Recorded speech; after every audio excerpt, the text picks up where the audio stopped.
নমস্কাৰ জনাইছো সকলোকে।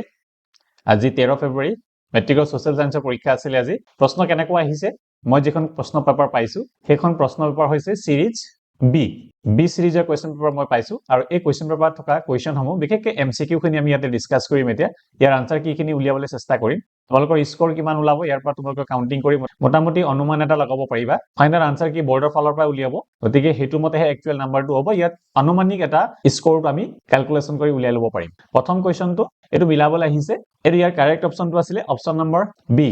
একৰ যেটো কোৱেশ্চন নম্বৰ 1 ৰ বি হ'ব। এটো তোমালোকে ইংলিশ ভাৰ্সনটো চাই লবা আৰু লগতে তোমালোকৰ যেটো সিৰিজও বেলেগ হ'ব, সেই সিৰিজটো তোমালোকে কোৱেশ্চনটো একে আছে, জাস্ট কোৱেশ্চনৰ সিৰিয়াল নাম্বাৰখিনি উল্টা পুল্টা আছে, গতিকে তোমালোকে মিলাই ল'ব পাৰিবা। গতিকে 1 নম্বৰৰ বি অপশনটো কাৰেক্ট অপশন আছিলে আৰু 2 নম্বৰটো তোমাৰ মতে তলৰ কোনটো বিকল্প সম্পদ সন্ধানৰ এটা জনপ্ৰিয় আৰু শেহতীয়া উদাহৰণ। এটো প্ৰধানমন্ত্ৰী সূৰ্য ঘৰ আঁচনি আছিল। এটো option number D correct option আছিলে। আৰু 3 নম্বৰ টাইৱান আৰু দক্ষিণ কোৰিয়াৰ বিষয়ে তলৰ কোনটো বা কোন কেটা উক্তি শুদ্ধ, এটো কাৰণে কাৰেক্ট অপশন আছিলে অপশন নম্বৰ সি হ'ব। ইয়াৰ পিছত 4 নম্বৰ কোৱেশ্চনটো 4 নম্বৰ কোৱেশ্চনৰ কাৰণে কাৰেক্ট অপশন হ'ব অপশন নম্বৰ বি।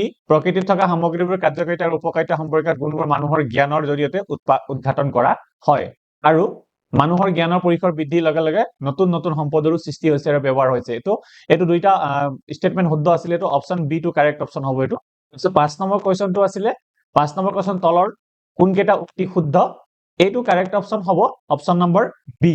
2 আৰু 3 নম্বৰ স্টেটমেন্টটো শুদ্ধ আছে। কোৱেশ্চন নম্বৰ 6 ৰ কাৰেক্ট অপশন হ'ব অপশন নম্বৰ সি অপশন। 2 আৰু 3 নম্বৰ যেটো ম্যাচিংটো শুদ্ধ হৈ আছে, ব্যক্তিগত সম্পদ ভাল চৰিত্ৰ আৰু ক্ষয়শীল সম্পদ প্ৰাকৃতিক গেছ, এই দুটা ম্যাচিং হৈ আছে। কোনকেটা মেচ হৈ আছে বুলি সুধিছিলে, অপশন নম্বৰ সি টু কাৰেক্ট অপশন হ'ব। ইয়াৰ পিছত তলত দুটা উক্তি দিয়া হৈছে, এটা দাবী এটা কাৰণ, এছাৰশন আৰু ৰিজন টাইপৰ কোৱেশ্চন আছিলে আৰু কাৰেক্ট অপশনটো হ'ব ইয়াৰ অপশন নম্বৰ ডি। এছাৰশনো ভুল আছে আৰু ৰিজনটো ভুল আছে, গতিকে দুইটা অসত্য, অপশন নম্বৰ ডি টু কাৰেক্ট অপশন হ'ব। 8 নম্বৰ কোৱেশ্চনটো পানী প্ৰদূষণৰ ৰিলেটেড এটা কোৱেশ্চন আহিছিলে আৰু অপশন নম্বৰ ডি টু কাৰেক্ট অপশন হ'ব অপশন ডি। 9 নম্বৰ কোৱেশ্চনটো হ'ব কাৰ্বন ডাই অক্সাইড আৰু মিথেন হ'ব কাৰেক্ট অপশনটো অপশন সি। 10 নম্বৰ কোৱেশ্চনটো এটো এছাৰশন আৰু ৰিজন টাইপ কোৱেশ্চন আহিছে, এছাৰশন শুদ্ধ আছে আৰু তাৰ ৰিজনটো শুদ্ধ আছে, তো অপশন নম্বৰ এ টু কাৰেক্ট অপশন হ'ব।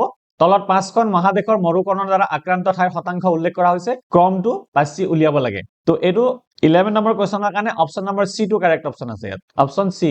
ইয়াৰ পিছত 12 নম্বৰ কোৱেশ্চন তলত দিয়াবোৰ মিলোৱা আৰু শুদ্ধ উত্তৰটো বাছি উলিওৱা। এটো এছিয়া, মংগোলিয়া মালভূমিটো এছিয়াত আছে, গতিকে এটো মিলাব পাৰিলে বাকিখিনি মিলিয়ে যায়। তো কোৱেশ্চন নম্বৰ 12 ৰ কাৰণে শুদ্ধ অপশনটো হ'ব অপশন নম্বৰ বি।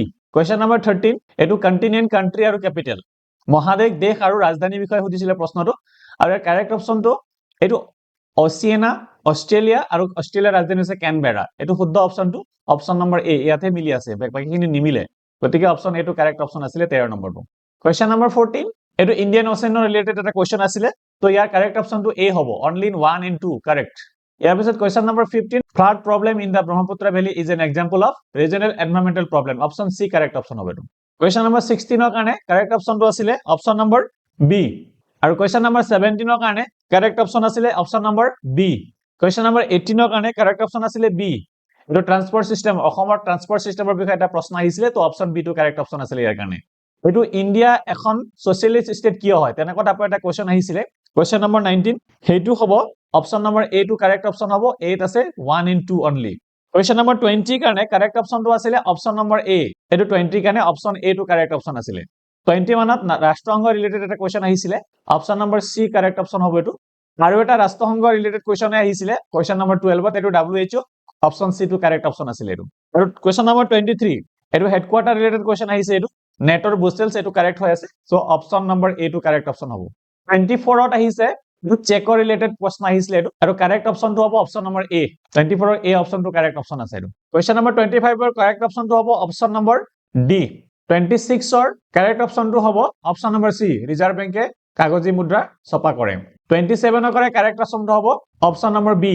28ৰ কাৰণে কাৰেক্ট অপশনটো হ'ব অপশন নম্বৰ ডি। 29ৰ কাৰণে কাৰেক্ট অপশনটো হ'ব অপশন সি, জনমুৰি আই। 30 কাৰণে কলা ধন সম্পৰ্কে প্ৰশ্ন আছিলে, এটো হ'ব 2 আৰু 3 স্টেটমেন্টটো কাৰেক্ট আছে, সো অপশন বি টু কাৰেক্ট অপশন হ'ব। লৰ্ড কাৰ্জনৰ দ্বাৰা বংগ বিভাজন ৰিলেটেড এটা কোৱেশ্চন আছে, হেতু কাৰেক্ট অপশনটো হ'ব অপশন নম্বৰ এ, তিনটাই শুদ্ধ আছে স্টেটমেন্টটো ইয়াত। কোৱেশ্চন নম্বৰ 32 এটো কাৰেক্ট অপশনটো হ'ব অপশন নম্বৰ এ। আৰু 33 নম্বৰ কোৱেশ্চনৰ কাৰণে এটো বংগ বিভাজন কেতিয়া কাৰ্যকৰী হৈছিল, এটো 16 অক্টোবৰ আছিলে কাৰেক্ট অপশনটো সি। আৰু কোৱেশ্চন নম্বৰ 34ৰ কাৰণে কাৰেক্ট অপশন হ'ব অপশন নম্বৰ এ।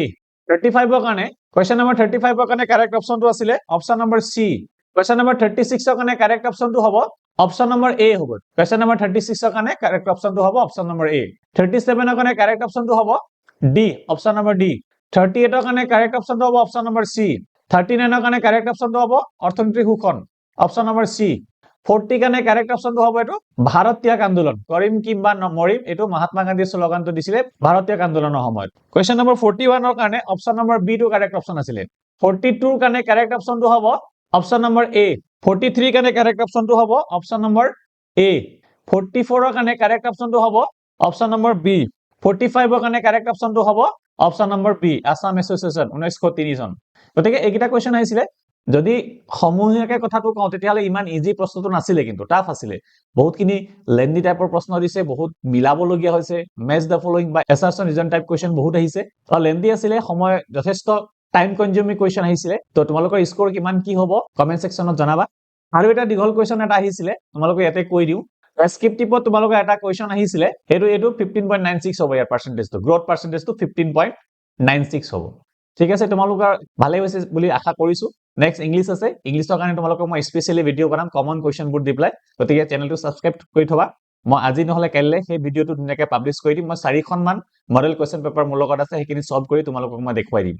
গ্ৰামাৰখিনি কমন দি দিম মই, আৰু এটা ধুনীয়াকৈ প্লেনিং এটা বনাই দিম কেনেকৈ আমি ইংলিছৰ পৰীক্ষা ইজিলি পাছ কৰিব পাৰো আৰু কেনেকৈ ভাল স্কোৰিঙো কৰিব পাৰিম, সেইটো মই টেকনিকবিলাক।